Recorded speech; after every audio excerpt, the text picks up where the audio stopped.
Il y a quelques semaines, juste avant Noël, j'ai commencé en partageant une histoire sur la vie après la mort issue de mon livre « Entre la mort et la vie ». Dans le temps limité dont nous disposions, je n'ai pas pu conclure le récit, car il y avait beaucoup plus à couvrir. Le livre contient une mine d'informations, suffisamment pour remplir des journées ou même des séminaires d'une semaine entière. Je pourrais discuter de son contenu pendant plusieurs semaines avant d'accueillir des invités. Entre la mort et la vie représente 15 à 20 ans de recherche compilée basée sur les expériences et les récits de milliers d'individus avec lesquels j'ai travaillé. Lors de régressions de vies antérieures, où les gens relataient leur voyage après la mort, une similarité frappante émergeait dans leurs récits. Il est crucial que ceux qui effectuent des régressions de vies antérieures guident les individus à travers l'expérience de la mort, car de nombreux problèmes dans leur vie actuelle remontent à la manière dont ils sont morts dans une existence antérieure. Cette connexion peut conduire à des traumatismes, des phobies, des affections physiques et d'autres défis. Malgré les préoccupations concernant d'éventuels dommages, selon mon expérience approfondie, vivre l'expérience de la mort n'a jamais eu d'impact négatif sur quiconque. Au contraire, les individus ont souvent trouvé des réponses à des problèmes actuels. Il est impératif que seuls des hypnotiseurs qualifiés, familiers avec les procédures appropriées et les risques potentiels, entreprennent de telles sessions. Dans mon enseignement, j'insiste sur l'importance de prendre soin de l'individu, de le protéger et de rester attentif à son bien-être tout au long du processus. Il y a environ 3 semaines, j'ai discuté du processus de transition après la mort. J'ai exploré les sensations que le corps éprouve pendant le passage et exploré les destinations de l'autre côté. À travers ma recherche, j'ai identifié 3 endroits distincts où les individus vont en fonction de leur développement spirituel, déterminés par les vibrations et les fréquences.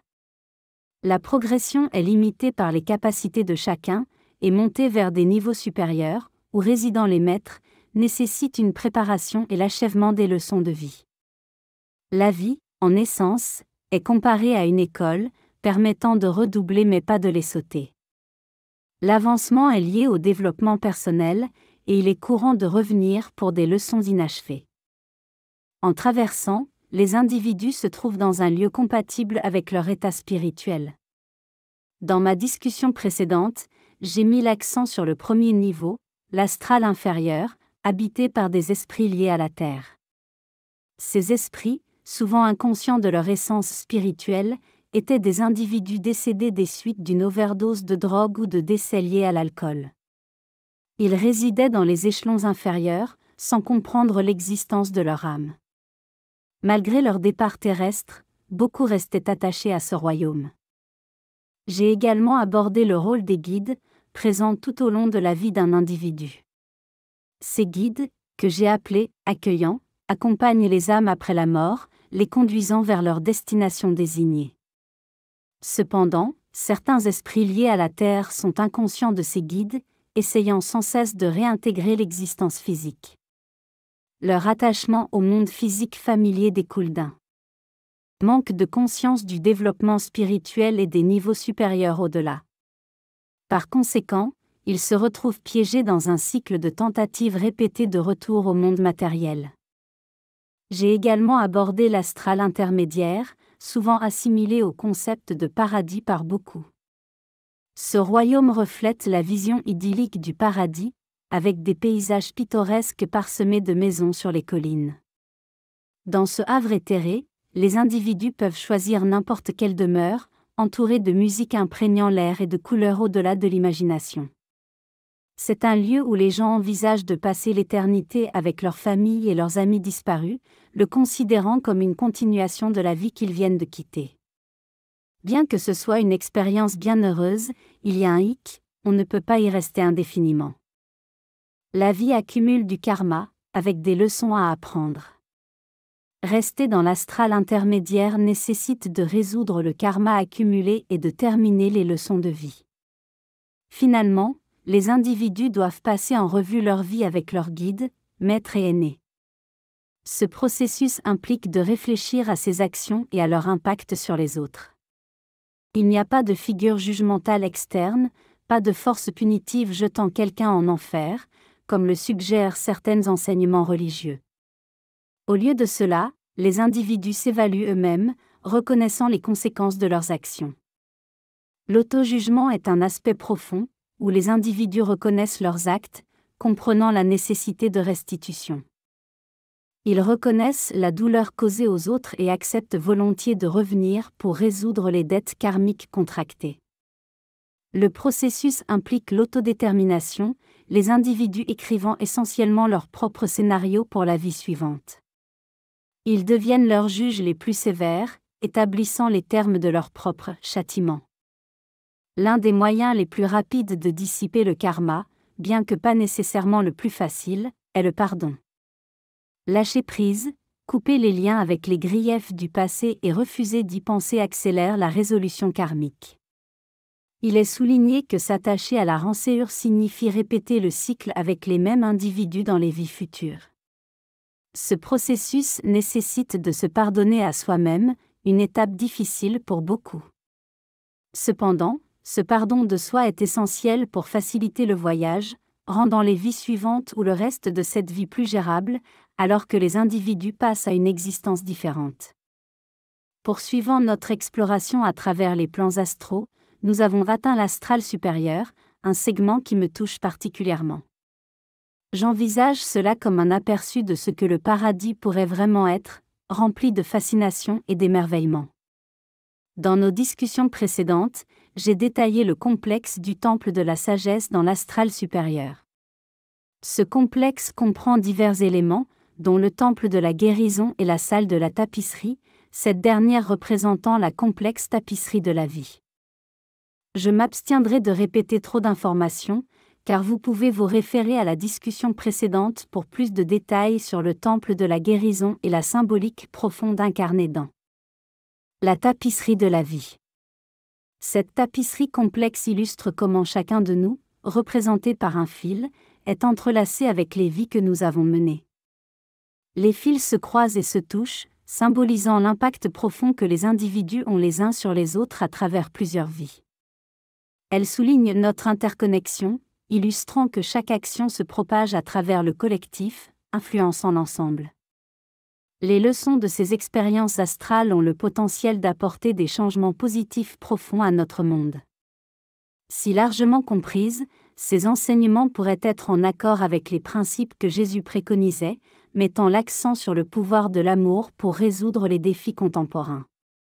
L'interconnexion révélée dans les plans astraux suggère qu'en favorisant l'amour dans le monde, il pourrait être possible d'alléger le besoin de cycles karmiques répétés, car les individus reconnaissent l'influence partagée qu'ils ont les uns sur les autres. À présent, plongeons dans la bibliothèque, un sujet que nous avons commencé à explorer brièvement avant la conclusion de notre conversation précédente. En tant qu'écrivain, la bibliothèque occupe une place spéciale dans mon cœur. Les bibliothèques, avec leur vaste collection de connaissances, me captivent. La capacité de se perdre dans les pages de d'innombrables volumes, cherchant cette seule pièce d'information pour enrichir sa compréhension ou soutenir un travail écrit, est semblable à une expérience céleste.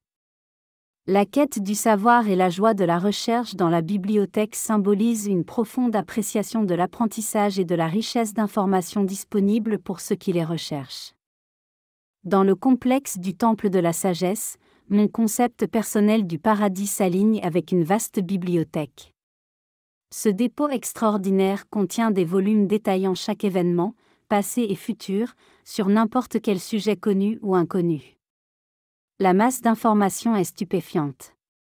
Pour ceux qui préfèrent des alternatives aux livres traditionnels, des salles adjacentes offrent une option intrigante. Ces salles, révélées à moi, vous plongent dans des scènes holographiques à votre entrée, présentant des informations de manière dynamique et immersive. De nombreuses idées que j'ai intégrées à mon travail proviennent d'individus qui ont opté pour ces salles holographiques plutôt que pour la recherche traditionnelle de livres. Les bibliothèques sont expansives, abritant non seulement des livres, mais aussi des écoles où une gamme complète de sujets, connus et inconnus de l'humanité, est enseignée. Pour moi, cela représente une forme de paradis, bien éloigné de l'image stéréotypée de flotter sur les nuages et de jouer de la harpe. Je désire le savoir et l'information, et les écoles, affirmait-il, offrent une avenue incroyable pour acquérir toute connaissance nécessaire. Curieux de la nécessité de retourner dans le monde physique pour apprendre, j'ai interrogé leurs réponses. Bien qu'il soit possible d'apprendre tout dans les écoles astrales, expliquait-il, le processus est plus lent par rapport à l'apprentissage accéléré possible dans un corps physique sur Terre. Ils établirent des parallèles entre l'expérience pratique et l'apprentissage par les livres, soulignant l'efficacité de l'engagement physique pour comprendre des sujets tels que la chimie ou le démontage et le remontage d'un moteur de voiture, des expériences qui dépassent la simple connaissance théorique. Les écoles dans le royaume astral discutent des innombrables expériences qu'une personne physique traverse. Toutes les émotions, traumatismes et expériences quotidiennes semblent gérables lors de la décision de revenir. Vous pourriez penser, je peux gérer la haine, la jalousie, et toutes ces choses, cela ne semble pas trop difficile. Ainsi, vous acceptez de revenir pour vivre ces expériences. Cependant, une fois que vous vivez réellement la vie, ressentant les émotions et faisant face aux défis, cela devient très réel. Ce n'est pas comme lire à ce sujet dans un livre, c'est la différence entre l'apprentissage par les livres et l'expérience pratique. L'interaction avec les gens, observer comment vos émotions réagissent, les ressentir et percevoir comment les autres autour de vous les vivent, c'est là que se situe le véritable apprentissage. C'est difficile, exigeant, et lors de mes conférences sur ce sujet, j'insiste souvent sur le fait que tout le monde est confronté à l'adversité dans la vie. La vie apporte inévitablement des épreuves, mais la question cruciale est de savoir si vous apprenez de ces expériences. Réfléchir aux leçons apprises, même si elles sont petites, est l'essence de la croissance et de la progression. Si vous avez acquis un aperçu d'une situation difficile, elle a rempli son rôle en vous enseignant et en vous faisant avancer. Sinon, vous pourriez vous retrouver confronté à une leçon similaire jusqu'à ce que vous en compreniez la signification.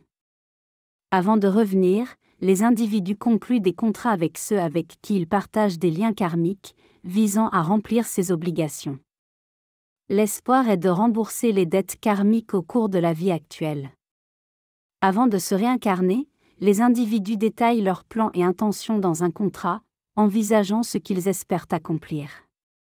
Cependant, le défi survient lorsque tout le monde vient au monde avec ses propres plans, et la planète fonctionne sur le principe du libre arbitre, permettant aux individus de naviguer indépendamment sur leur chemin. Chacun a la liberté de faire ce qu'il veut, en exerçant son libre arbitre. Par conséquent, chaque individu arrive avec son propre plan soigneusement élaboré qui semble simple de l'autre côté. Cependant, en entrant dans ce royaume, ces plans entrent en collision. La vie se déroule, et les choses ne se passent pas comme prévu. Je me souviens d'une personne qui, après avoir traversé une vie entière et vécu l'expérience de la mort, s'est exclamée : « Qu'est-ce qui s'est passé ? J'avais tout compris. Je savais précisément ce que j'étais censé faire. Qu'est-ce qui a mal tourné ? Cela, j'ai expliqué, est l'essence de la vie, l'imprévisibilité et l'inattendu. La clé de la compréhension de tout ce processus commence avec Dieu, où nous entreprenons un voyage pour apprendre des leçons à travers des vies successives. L'objectif ultime est d'accumuler des connaissances et des informations, d'apprendre et de grandir. Une fois que nous avons maîtrisé tout ce qu'il y a à apprendre, le but final est de se réunir avec Dieu. Accomplir tout ce cycle implique de ramener à Dieu les connaissances et la sagesse accumulées de toutes les vies, car c'est ce qu'il désire, l'accumulation de connaissances, d'informations et d'émotions acquises tout au long du processus d'apprentissage. Ce voyage s'étend sur des éons, car il est impossible à réaliser en une seule vie. Il implique une accumulation d'informations à mesure que nous progressons dans un cercle complet, retournant finalement à Dieu. De cette manière, nous ressemblons à des cellules dans le corps de Dieu, recueillant et partageant des informations jusqu'à ce que nous complétions le voyage de notre vie et nous réunissions avec lui.